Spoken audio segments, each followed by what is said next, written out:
ঠিক তারাই এখন এসে বলছেন যে ঐক্যমত্য কমিশন তারা নাকি ফাউল খেলে হাত দিয়ে গোল দিয়েছেন। অথচ বিষয়টি কিন্তু এমন হওয়ার কথা ছিল না। বিষয়টা হওয়ার কথা ছিল এটাই যে এনসিপি, বিএনপি, জামাত, ফেসিবাদ বিরোধী সকল পক্ষ, সরকার, ঐক্যমত্য কমিশন, আমরা সকলে মিলে পুরনো যে ব্যবস্থা, পুরনো যে দল, তাদেরকে আমরা গোল দেব। কিন্তু বিএনপি ওই পুরনো দলে জয়েন করে নিজেরা গোল খাওয়ার বেদনা নিয়ে এখন ঘুরছে। এটা হওয়ার কথা ছিল না। এই নতুন বাংলাদেশে আমরা সবাই মিলে নতুন করে গড়ব, এটাই আমাদের সকলের প্রত্যাশা ছিল। জুলাই সনদের বিষয় নিয়ে আমরা দীর্ঘ সময় ধরে আলাপ আলোচনা করেছি, কথা বলেছি। জুলাই সনদের বাস্তবায়নের বিষয় নিয়ে রাজনৈতিক দলগুলোর মধ্যে মোটা দাগে একটা ঐক্যমত্য হয়েছে যে একটা আদেশ জারি করা হবে, গণভোট হবে এবং সামনের সংসদকে গাঠনিক ক্ষমতা প্রদান করার মধ্য দিয়ে সংবিধানের মৌলিক পরিবর্তনগুলোকে সংবিধানে অন্তর্ভুক্ত করতে হবে। এই মোটা দাগে যে বিষয়গুলোতে আমরা একমত হলাম, সেই বিষয়গুলোতে সুনির্দিষ্ট রূপরেখা উপস্থাপন না করার কারণে জাতীয় নাগরিক পার্টি গত 17 তারিখের জুলাই সনদ স্বাক্ষর অনুষ্ঠানে আমরা অংশগ্রহণ করি নাই। কিন্তু আমরা বারবার বলেছি যে আলোচনার মধ্য দিয়েই এই সংকটের সমাধান হওয়া সম্ভব। আমরা কমিশনের সঙ্গে আবারও আলোচনায় বসেছিলাম এবং কমিশন তাদের মেয়াদকালে সরকারের কাছে একটি সুপারিশ তারা উপস্থাপন করেছেন। আমরা দেখেছি যে সুপারিশ উপস্থাপন করার পরে যারা জুলাই সনদ আমরা স্বাক্ষর না করার কারণে, এনসিপি জুলাই সনদ স্বাক্ষর না করার কারণে রাজনীতি থেকে হারিয়ে যাবে এমন বক্তব্য দিয়েছেন, ঠিক তারাই এখন এসে বলছেন যে ঐক্যমত্য কমিশন তারা নাকি ফাউল খেলে হাত দিয়ে গোল দিয়েছেন।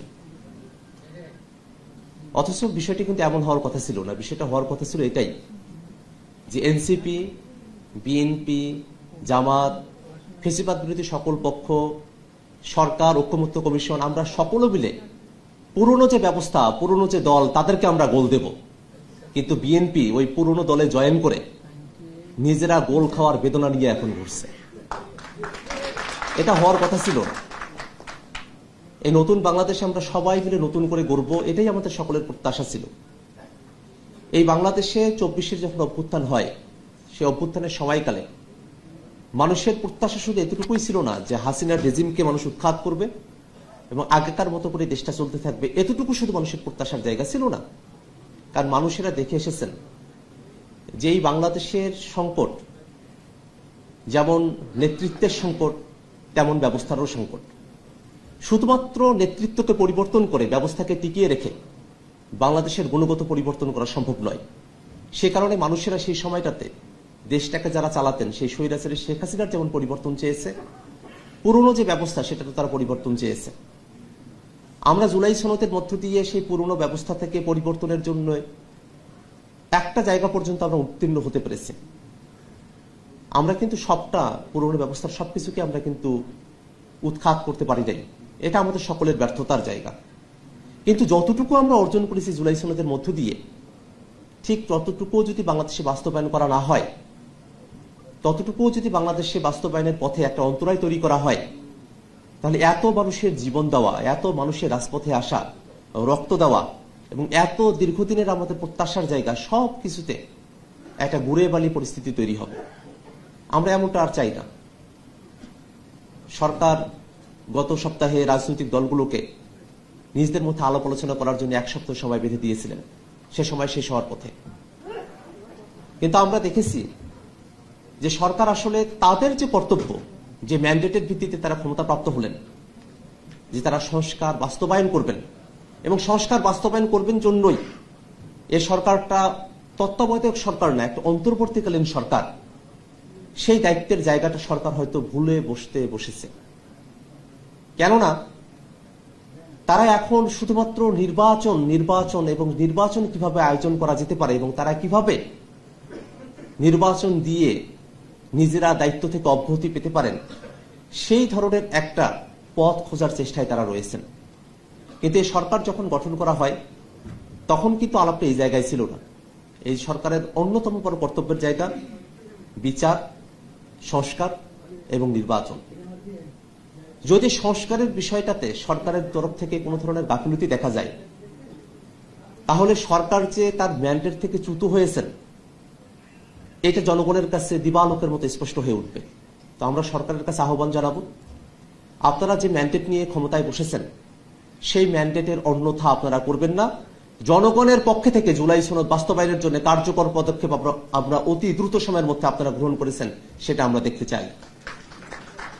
সংবিধান নিয়ে নানা ধরনের কথা হয়, কিন্তু বাস্তবতা তো এটাই যে এই বাংলাদেশে 5 আগস্টে ছাত্র জনতা যখন বিজয় অর্জন করল, তারপরে 3 দিন এদেশে কোনো সরকারই ছিল না। কোথায় ছিল সংবিধান, কোথায় ছিল সরকার? ওই 3 দিনের কথা আপনাদের মনে পড়ে না কেন? সেই 3 দিন তো কিছুই ছিল না, কিন্তু দেশের মানুষেরা তো শান্তিতে বসবাস করছিল। সেই দেশের মানুষেরাই তো আমরা এখনো আছি। কেন আমরা সেই পুরনো সংবিধানের ফাঁদে পড়ে আমাদের সমস্ত আশা আকাঙ্ক্ষাকে, পরিবর্তনের লক্ষ্যকে আমরা জলাঞ্জলি দেব? এই সংবিধানের ততটুকুই কার্যকর আছে যতটুকু বিপ্লব পরবর্তী বাংলাদেশে স্থিতিশীলতার জন্য প্রয়োজন। এর অতিরিক্ত কোনো কিছু এই সংবিধানে আর কার্যকর নাই। আমরা স্থিতিশীলতা চেয়েছি, ছাত্র জনতা স্থিতিশীলতা চেয়েছি বিধায় আলাপ আলোচনার মধ্য দিয়ে দেশটাকে গড়ার আমরা সিদ্ধান্ত নিয়েছি। কিন্তু যদি ছাত্র জনতাকে তাদের স্থিতিশীলতা চাওয়াকে দুর্বলতা হিসেবে দেখা হয়, যদি স্থিতিশীলতা চাওয়াটাকেই পরিবর্তনের পক্ষে বাধা হিসেবে এখন উপস্থাপনের নজির কেউ তৈরি করতে চান, আমরা তাদেরকে স্পষ্ট করে বলতে চাই, এই ছাত্র জনতা সব থেকে বড় স্বৈর শাসক, সব থেকে বড় ফ্যাসিস্ট হাসিনার বিরুদ্ধে তাদের গুলির বিপরীতে খালি বুক নিয়ে তারা দাঁড়িয়ে গিয়েছিলেন। অতএব নতুন বাংলাদেশকে পেছনের দিকে ফিরিয়ে নিয়ে যাওয়ার আর কোনো সুযোগ আমরা হতে দেব না। তো আজকের এই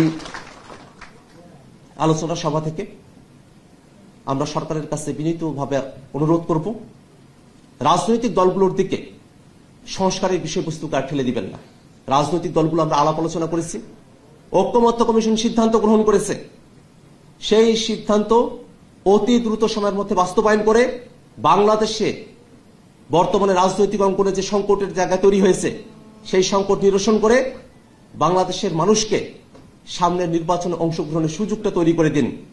যদি সংস্কারের জায়গায় কোনো বাধা তৈরি হয়, তাহলে সংস্কার না হওয়ার কারণে এই সরকারের এক্সিট পয়েন্ট কি হবে আর সামনে নির্বাচন কিভাবে অনুষ্ঠিত হবে সেই ধোঁয়াশার জায়গা তৈরি হবে। সেই ধোঁয়াশার জায়গা যেন সরকারের তরফে, সরকারের ভিতরে কোনো শক্তিও করার চেষ্টা না করেন সে অনুরোধ রেখে আমি আমার বক্তব্য শেষ করছি। একই সাথে ন্যাশনাল লয়ার্স অ্যালায়েন্সের সম্মানিত আহ্বায়ক অ্যাডভোকেট এস.এম.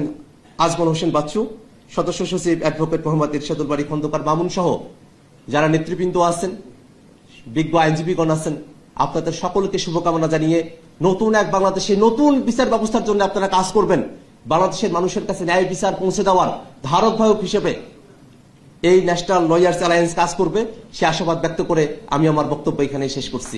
ইনকিলাব জিন্দাবাদ।